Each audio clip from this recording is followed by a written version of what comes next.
Hello students, welcome to Triveni Memorial Senior Secondary School online classes. Today we are going to start using cell reference chapter number 13 from the unit number 4 electronic spreadsheet. First of all, we will understand what is the meaning of cell reference. Cell reference stands for the address of the cell, and referring means indicating or mentioning, that is indicating or mentioning any of the cell addresses. It can be an individual cell or it can be a range of cells in a spreadsheet.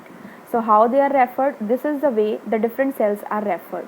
If we say equals to sum C2 comma D8, it means the sum function, that is the formula, is referring to the cell C2 and D8. If we say equals to sum A1 to F4, it means it is referring to all the cells from A1 to F4. Similarly, we can give two ranges in the function. Here we have given A1 to F4 and B7 to G12.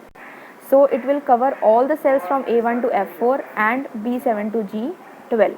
And it can also refer to another sheet. Suppose we say equals to sheet 2 B5. It means it will refer to the sheet 2, and in the sheet 2 it will refer to the cell B5. Now here we have three types of cell references. First is the relative reference, then absolute reference, and then the mixed reference. So relative reference basically refers to a cell or a range of cells which are usually based on the position relative to the active cell. Means the position which is relative to the active cell, that is when the formula is copied, then the cell reference changes automatically, that is the address of the cell changes automatically. Here we have written the formula. Suppose A3 equals to A1 plus A2. Suppose now I copy the formula, the same formula, to the cell B3. So you will see that in the cell B3, A1 plus A2 will not be added. Instead, it will change the cell address to B1 plus B2. So this is known as relative referencing, in which the range of the cells are based on the position relative to the active cell. Now here is an example given to you. In this it is written, there are three columns, month, sales, expenses, and one more column is there, amount, and we have calculated the total of the sales with the formula equals to sum B5 to B10. So in this case you can see that these cells have been covered from B5 to B10. Now when these cells are covered, it says the answer as 24,900. Suppose we copy the same formula to the total cell of the expenses. So here we want to calculate the total. So in this case these will not be taken as total, instead these total values will be taken. So in this case, when we copied the formula to C3, the cell addresses will change from B5 to B10 to C5 to C10. So we have understood in relative reference that when we copy the formula from one place to another, the cell addresses also change. This is known as relative reference. Now we have is the absolute reference. Absolute reference is used when we do not want to change the address of the cell while copying the formula to some another cell. As we did in the relative reference where the cell address was changing, in the absolute reference we do not want to change the address of the cell.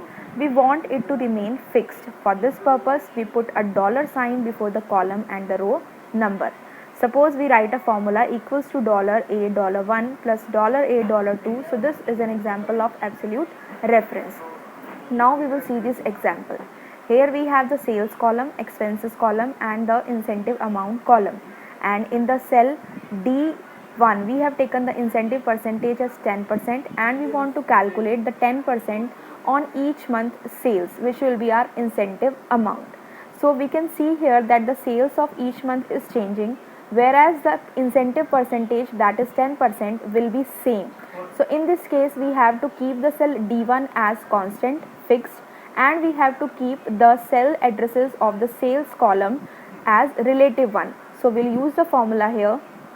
First we will go to the cell D5 and we'll use the formula equals to B5. B5 is this cell in front of January into $D $1. So this $D $1 refers to 10%.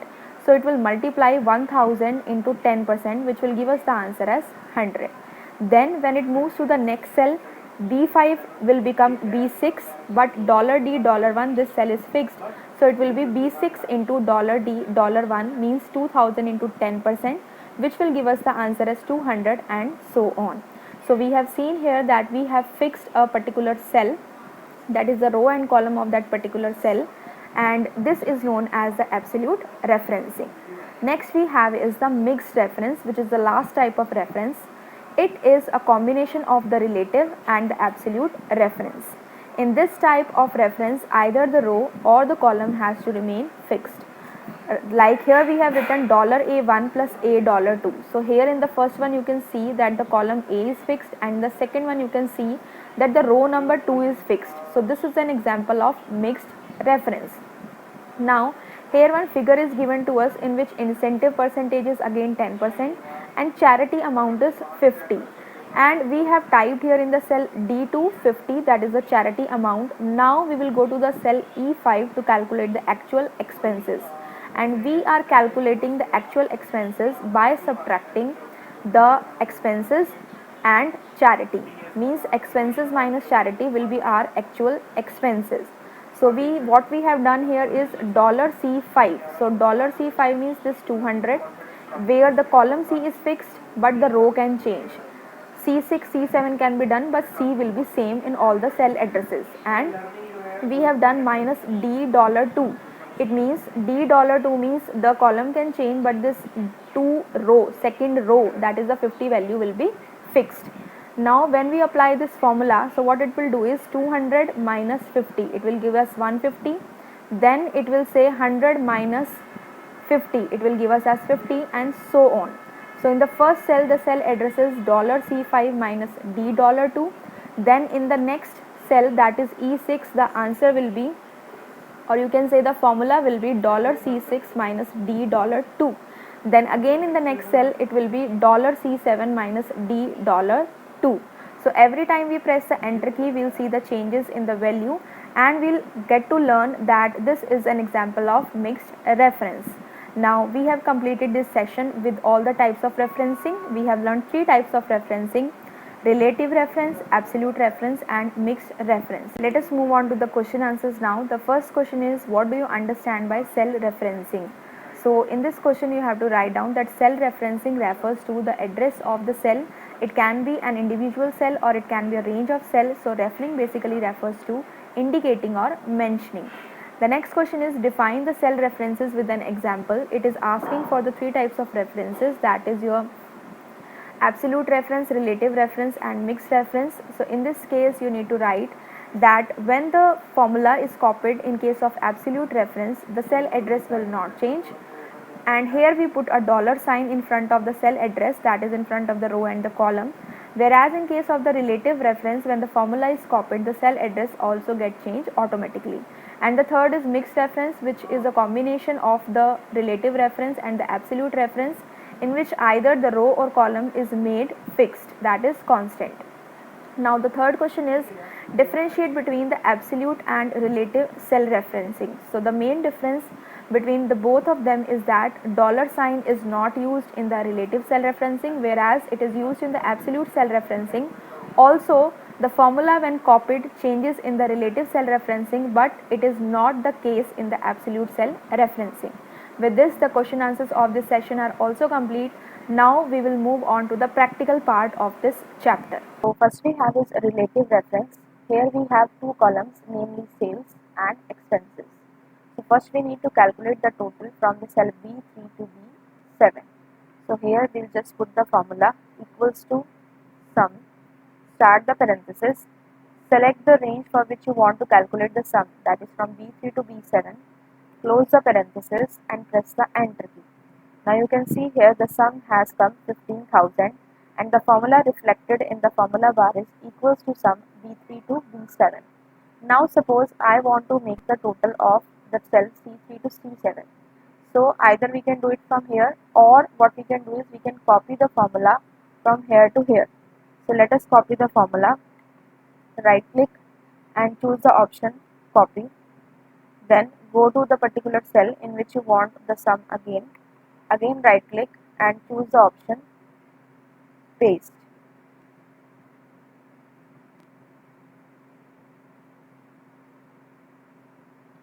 So here you can see that the answer 1025 has come. Now if we check the formula bar, so you will see here earlier for 15,000 the formula was equals to some B3 to B7, but when we copied the formula it has become equals to some C3 to C7. So this is known as relative referencing. It means when the formula is copied from one cell to another, what will happen is the cell addresses will change depending upon the data being calculated upon or worked upon. Now we have is absolute reference. So in the absolute reference we know that it is used when we want to keep the row and column fixed. So in this we have incentive percentage as 10%. We want to calculate the incentive amount. So it will be calculated by multiplying the sales, every sales with the incentive percentage. So you can see here that the sales value is changing, but the incentive percentage needs to be same. So for this our formula would be equals to, select this particular cell, this is B4, into start the dollar sign, and this cell is our D1. So we will just type here D, D, $1. So this is our cell selected and press the enter key. Now you can see here 10% of this 1000 is 100. So the output has come as 100. Now if we drag the formula with the fill handle till here, so you can see the output, 10% of 2000 is 200, then 10% of 3000 is 300, and so on till 500. So we will just increase the size of this one and make it a little bold, and let us see the formula now. Now if you can see in this one D5 cell, so we can see here earlier here it was B4 and now it has changed to B5, but this $D$1 is the same in all the cells. So we have seen here that this cell has been fixed now, that is column D, and the first row has been fixed, whereas this is the relative address which is B4, which is getting changed to B5, B6, B7 and B8 as per the requirement. So this is known as absolute reference. Next we have is mixed reference. So here we have taken charity as 50 and we have the sales expenses and the incentive amount. So in order to calculate the actual expenses, what we need to do is we have to apply the formula, that is we have to subtract the charity from each and every expenses. So we are taking it as equals to dollar and this cell address. So the cell address of this one is $C4. So we can type here $C4, and after this we need to subtract this charity. So it is D. So we'll say $2. Now we'll press the enter key and check the output. So 200 minus 50 is 50. Now we will just drag the formula. Now if we drag the formula, you will see here it is $C4 minus $2. We move on to the next cell. Here it says $C5 minus $2. So you can see here that here the second row is fixed and here the C column is fixed. That is, the row number is changing from 4, 5 to 6 to 7 like this, but the column name, that is C, is same. Whereas in this case the row is fixed, that is it is second row everywhere. So this is known as mixed referencing. I hope you have understood all types of referencing. Thank you so much.